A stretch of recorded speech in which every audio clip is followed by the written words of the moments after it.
ನಾರಾಯಣಂ ಸುರಗುರುಂ ಜಗದೇಕನಾಥಂ ಭಕ್ತಪ್ರಿಯಂ ಸಕಲಲೋಕನಮಸ್ಕೃತಂಚ ತ್ರೈಗುಣ್ಯವರ್ಜಿತಮಜಂ ವಿಭುಮಾದ್ಯಮೀಶಂ ವಂದೇ ಭವಗ್ನಮರಾಸುರಸಿದ್ಧವಂದ್ಯಂ ನಾರಾಯಣಂ ನಮಸ್ಕೃತ್ಯ ನರಂ ಚೈವ ನರೋತ್ತಮಂ ದೇವೀಂ ಸರಸ್ವತೀಂ ವ್ಯಾಸಂ ತತೋ ಜಯಮುದೀರಯೇ. ಶ್ರೀ ಗುರುಭ್ಯೋ ನಮಃ. ಹರಿ ಓಂ.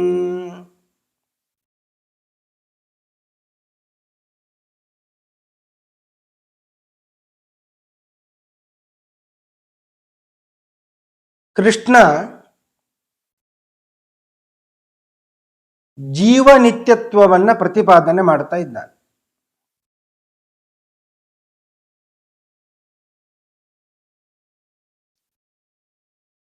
ಪರಮಾತ್ಮ ನಿತ್ಯ, ಹಾಗೆಯೇ ಜೀವನೂ ಕೂಡ ನಿತ್ಯ.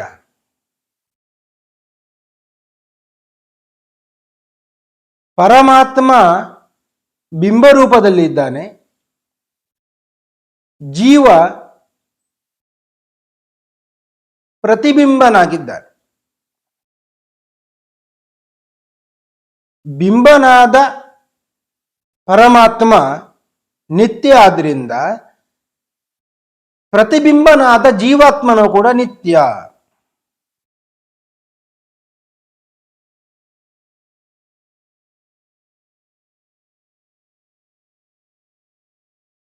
ಅವರಿಬ್ಬರೂ ನಿತ್ಯ ಅಂತಾದರೆ, ಜೀವಾತ್ಮ ಪರಮಾತ್ಮ ಇಬ್ಬರೂ ನಿತ್ಯ ಅಂತಾದರೆ,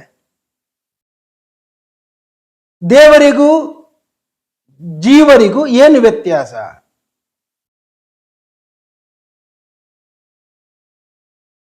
ವ್ಯತ್ಯಾಸ ಇದೆ. ಪರಮಾತ್ಮನಿಗೆ ನಿತ್ಯತ್ವ ಅಂದರೆ ಯಾವುದೇ ವಿಧವಾದಂತಹ ನಾಶ ಇಲ್ಲ.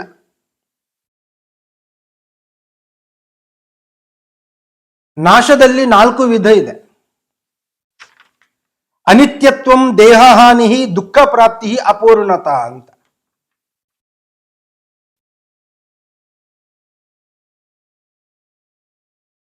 ಅನಿತ್ಯತ್ವ, ದೇಹಹಾನಿ, ದುಃಖ ಪ್ರಾಪ್ತಿ, ಅಪೂರ್ಣತ. ಈ 4 ವಿಧವಾದಂತಹ ನಾಶ ಏನಿದೆ ಅದು ಪರಮಾತ್ಮನಿಗೆ ಇಲ್ಲ. ಜೀವನಿಗೆ ಒಂದು ಮಾತ್ರ ಇಲ್ಲ. ಜೀವ ನಿತ್ಯನಾಗಿದ್ದಾನೆ. ಉಳಿದ 3 ಅದು ಇದೆ.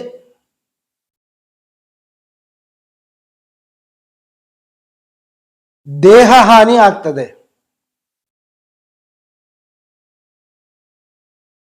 ದುಃಖ ಪ್ರಾಪ್ತಿ ಆಗ್ತದೆ.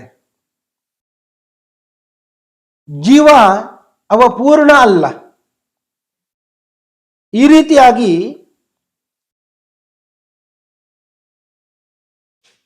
ಯಾವುದೇ ವಿಧವಾದಂತಹ ನಾಶ ಇಲ್ಲದವ ಬಿಂಬರೂಪಿಯಾದಂತಹ ಪರಮಾತ್ಮ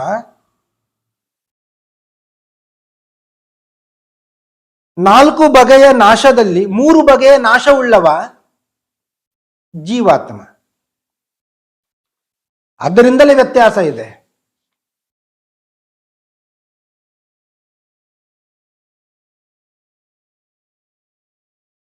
ಆದ್ದರಿಂದಲೇ ಪರಮಾತ್ಮ ಸ್ವತಂತ್ರ. ಯಾಕೆ? ಬಿಂಬರೂಪದಲ್ಲಿ ಇದ್ದಾನೆ. ಜೀವಾತ್ಮ ಪರಮಾತ್ಮನ ಪ್ರತಿಬಿಂಬನಾಗಿದ್ದಾನೆ. ಬಿಂಬದಂತೆ ಪ್ರತಿಬಿಂಬ, ಬಿಂಬದಿಂದ ಪ್ರತಿಬಿಂಬ. ಆದ್ದರಿಂದಲೇ ಜೀವಾತ್ಮನಿಗೆ ಸ್ವಾತಂತ್ರ್ಯವೂ ಕೂಡ ಇಲ್ಲ.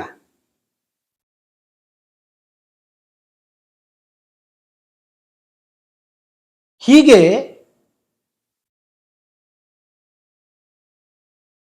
ಜೀವಾತ್ಮ ಪರಮಾತ್ಮನ ಪ್ರತಿಬಿಂಬ ರೂಪನಾಗಿದ್ದರಿಂದಲೇ ಅವ ನಿತ್ಯ. ಪರಮಾತ್ಮನ ಪ್ರತಿಬಿಂಬನಾದ್ದರಿಂದಲೇ ಅಸ್ವತಂತ್ರ ಅಂತ ಪ್ರತಿಪಾದನೆ ಮಾಡಿದ್ದಾಗೆ ಆಯಿತು.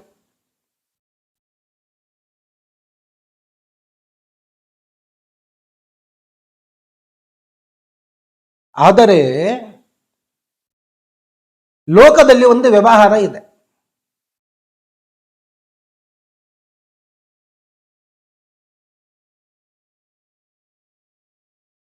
ಅವಸತ್ತ ಅಂತ ಹೇಳ್ತೇವೆ.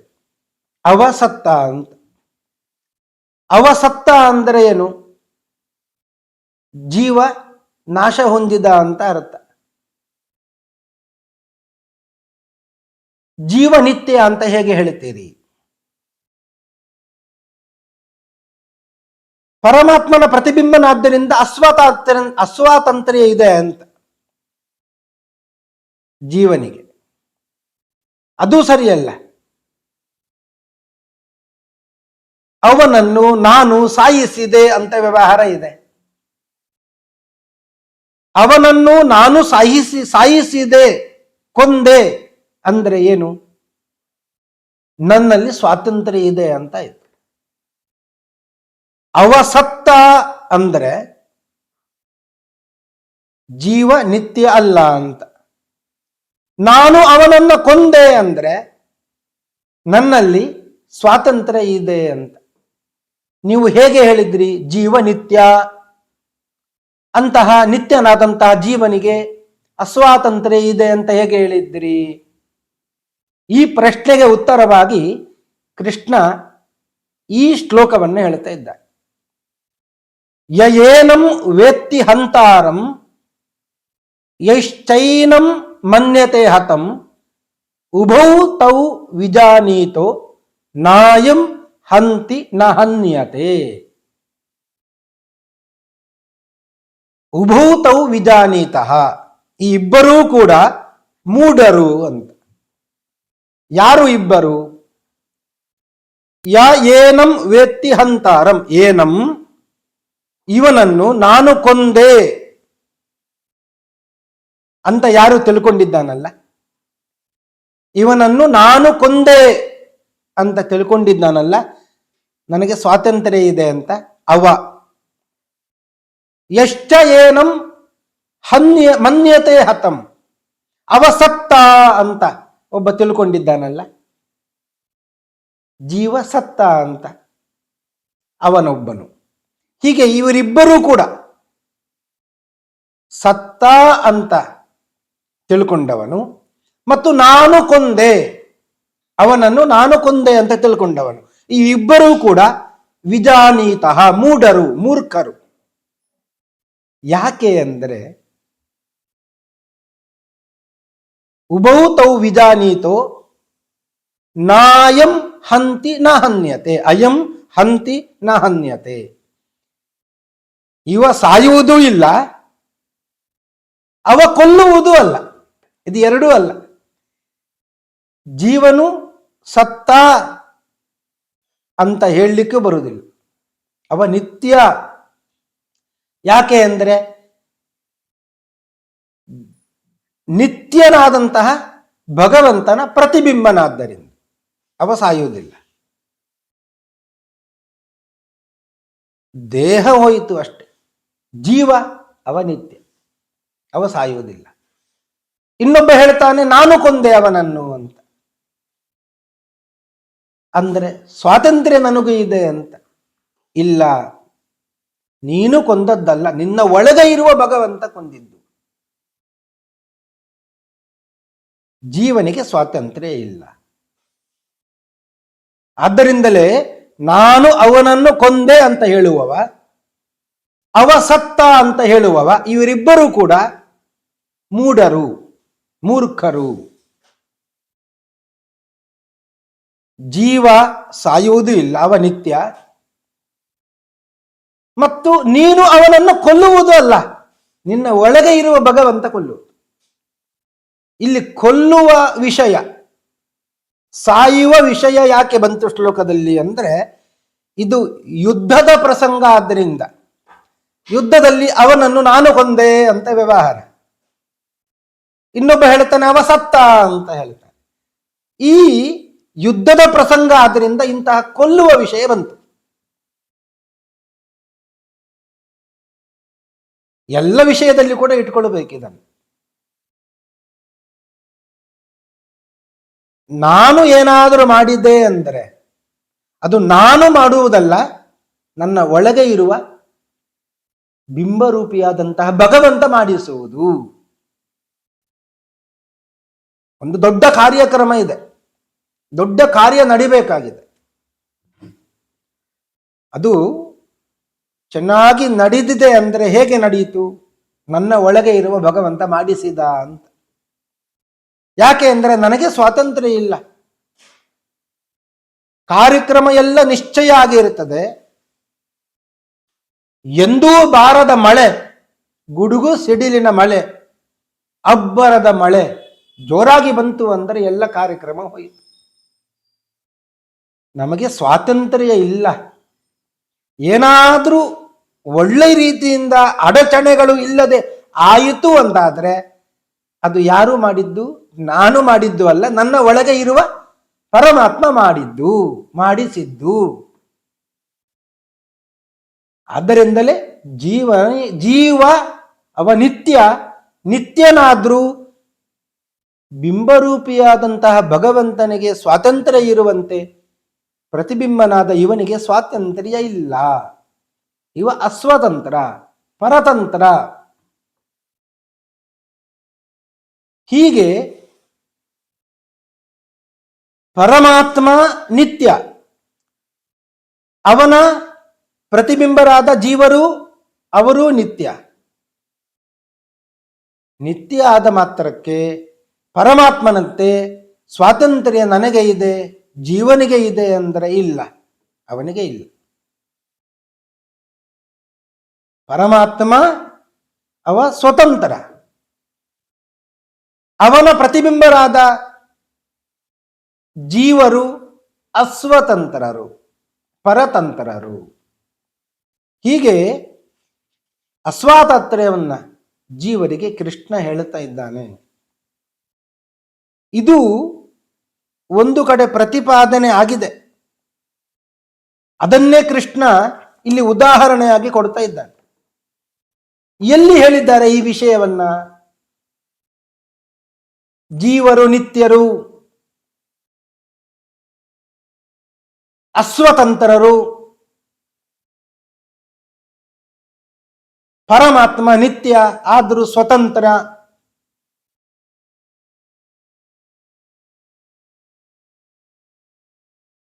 ಈ ವಿಷಯ ವೇದದಲ್ಲಿ ಬಂದಿದೆ. ಕೃಷ್ಣ ಆ ವೇದಮಂತ್ರವನ್ನೇ ಇಲ್ಲಿ ಉದಾಹರಣೆಯಾಗಿ ಕೊಡ್ತಾ ಇದ್ದಾನೆ. ಕಾಠಕ ಉಪನಿಷತ್ತಿನಲ್ಲಿ ಬಂದ ಮಂತ್ರ ಅದೂ ಕೂಡ ಹೇಳ್ತಾ ಇದೆ, ನ ಜಾಯತೆ ಮ್ರಿಯತೆ ವಾ ಕದಾಚಿತ್ ನಾಯಂ ಭೂತ್ವಾ ಭವಿತಾ ವಾ ನ ಭೂಯಃ ಅಜೋ ನಿತ್ಯಃ ಶಾಶ್ವತೋಯಂ ಪುರಾಣೋ ನ ಹನ್ಯತೆ ಹನ್ಯಮಾನೆ ಶರೀರೇ. ಇದು ಭಗವದ್ಗೀತೆಯಲ್ಲಿ ಕೃಷ್ಣ ಪರಮಾತ್ಮ ವೇದ ಮಂತ್ರವನ್ನೇ ಉದಾಹರಣೆಯಾಗಿ ಕೊಡ್ತಾ ಇದ್ದಾನೆ. ನ ಜಾಯತೆ ನ ಮ್ರಿಯತೆ, ಅಯಂ ಈ ಜೀವನು ನ ಜಾಯತೆ ಸ್ವರೂಪತಃ ಹುಟ್ಟುವುದಿಲ್ಲ, ನ ಮ್ರಿಯತೆ ಸ್ವರೂಪತಃ ಸಾಯುವುದಿಲ್ಲ.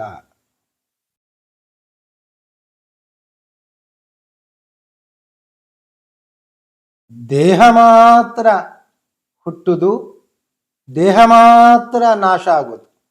ಸ್ವರೂಪತಃ ಜೀವನಿಗೆ ನಾಶ ಇಲ್ಲ.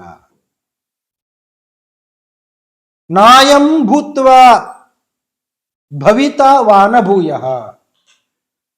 ನಾಯಂ ನಾ ಅಯಂ.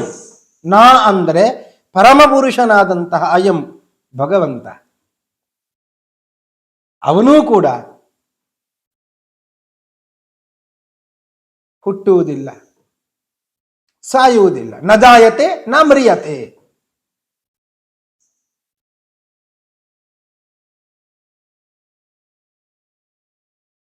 ಅವನ ದೇಹಕ್ಕೂ ಸ್ವರೂಪತಃ ನಾಶ ಇಲ್ಲ. ಭಗವಂತನಿಗೆ ಸ್ವರೂಪತಃ ಹುಟ್ಟುವುದಿಲ್ಲ. ಅವನ ದೇಹಕ್ಕೂ ನಾಶ ಇಲ್ಲ. ಜೀವನ ದೇಹಕ್ಕಾದರೂ ನಾಶ ಇದೆ, ಭಗವಂತನ ದೇಹಕ್ಕೂ ನಾಶ ಇಲ್ಲ.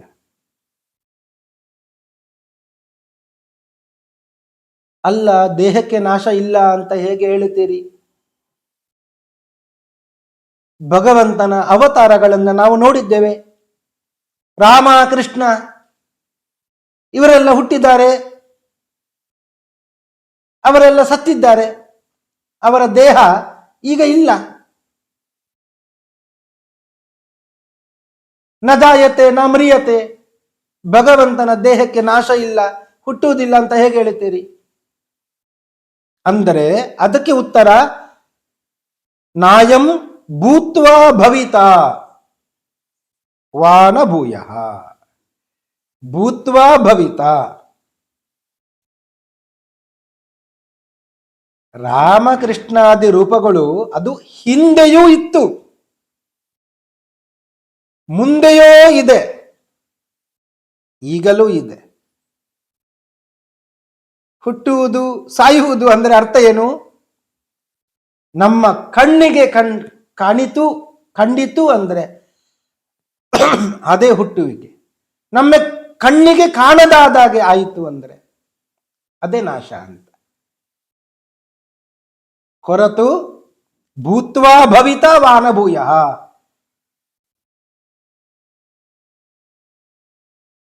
ಅದು ಹಿಂದೆಯೂ ಇತ್ತು, ಈಗಲೂ ಇದೆ, ಮುಂದೆಯೂ ಇದೆ. ವ್ಯವಹಾರ ಹೇಗೆ ಬಂತು ಅಂದ್ರೆ ಅದು ಕಣ್ಣಿಗೆ ಕಂಡಾಗ ಹುಟ್ಟಿತು ಅಂತ ವ್ಯವಹಾರ ಬಂತು, ಕಣ್ಣಿಗೆ ಕಾಣದ ಆದಾಗ ಸತ್ತಿತು ಅಂತ ವ್ಯವಹಾರ ಬಂತು, ಅಷ್ಟೇ.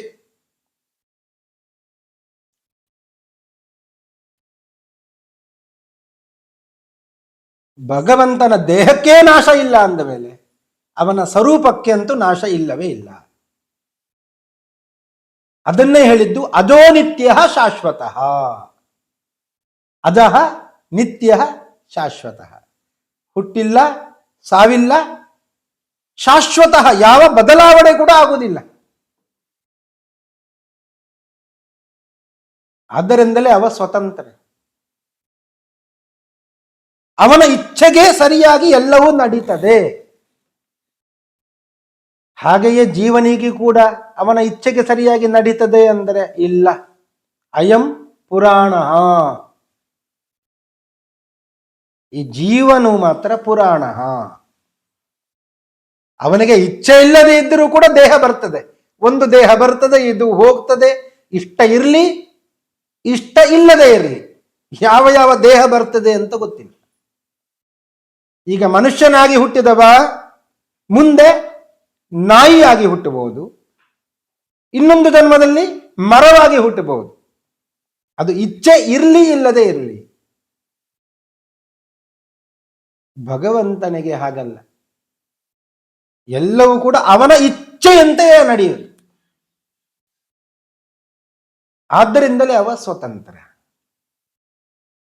ಜೀವನಿಗೆ ಅವನಿಗೆ ಇಚ್ಛೆ ಇರಲಿ ಇಲ್ಲದೆ ಇರಲಿ, ಅವನಿಗೆ ದೇಹ ಮಾತ್ರ ಬರ್ತದೆ. ಅದನ್ನೇ ಹೇಳಿದ್ದು ಪುರಾಣ. ಪುರಾಣ ಅಂದ್ರೆ ಏನು? ಪುರಾಣಿ ಅಟತಿ. ಪುರಾಣಿ ನಾನಾ ರೀತಿಯಾದಂತಹ ದೇಹಗಳನ್ನ ಅವನು ತಿರುಗಾಡುತ್ತಾನೆ, ನಾನಾ ಪುರಗಳಲ್ಲಿ, ನಾನಾ ದೇಹಗಳಲ್ಲಿ. ಅಟತಿ, ಅಣತಿ, ಪ್ರವೇಶ ಮಾಡ್ತಾನೆ, ತಿರುಗುತ್ತಾನೆ. ಆದ್ದರಿಂದ ಅವ ಪುರಾಣ. ಇಚ್ಛೆ ಇಲ್ಲದೆ ಇದ್ರೂ ಬೇರೆ ಬೇರೆ ದೇಹವನ್ನ ಪ್ರವೇಶ ಮಾಡಬೇಕಾಗ್ತದೆ. ಅಜೋ ನಿತ್ಯ ಶಾಶ್ವತಃ. ಅವ ಅಜ, ಉತ್ಪತ್ತಿ ಇಲ್ಲ, ನಾಶ ಇಲ್ಲ. ಸ್ವರೂಪ ದೇಹಕ್ಕೆ ಉತ್ಪತ್ತಿ ಇಲ್ಲ, ನಾಶ ಇಲ್ಲ. ಶಾಶ್ವತಃ. ಶಾಶ್ವತಃ ಅಂದ್ರೆ ಭಗವಂತನಿಗೆ ಮಾತ್ರ ಯಾವುದೇ ವ್ಯತ್ಯಾಸ ಇಲ್ಲ. ಜೀವನಿಗೆ ಶಾಶ್ವತಃ ಯಾವಾಗಲೂ ಅಸ್ವತಂತ್ರನಾಗಿಯೇ ಇರ್ತಾನೆ. ಶಾಶ್ವತಃ ಅಂದರೆ ಅಸ್ವತಂತ್ರನಾಗಿಯೇ, ಯಾವಾಗಲೂ ಅಸ್ವತಂತ್ರನಾಗಿಯೇ ಇರುತ್ತಾನೆ ಅಂತ ಅರ್ಥ.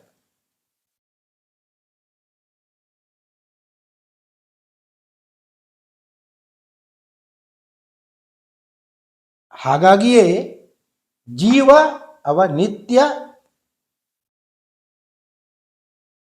ಅಸ್ವತಂತ್ರ. ನ ಹನ್ಯತೆ ಹನ್ಯಮಾನೆ ಶರೀರೇ. ಅವನನ್ನು ಕೊಲ್ಲಿಕ್ಕೆ ಆಗುವುದಿಲ್ಲ. ಅವನ ದೇಹ ನಾಶ ಆದರೂ ಅವ ಸಾಯುವುದಿಲ್ಲ. ಹೀಗೆ ಜೀವನ ನಿತ್ಯತ್ವವನ್ನ, ಜೀವನ ಅಸ್ವಾತಂತ್ರ್ಯವನ್ನ, ಪಾರತಂತ್ರ್ಯವನ್ನ ಕೃಷ್ಣ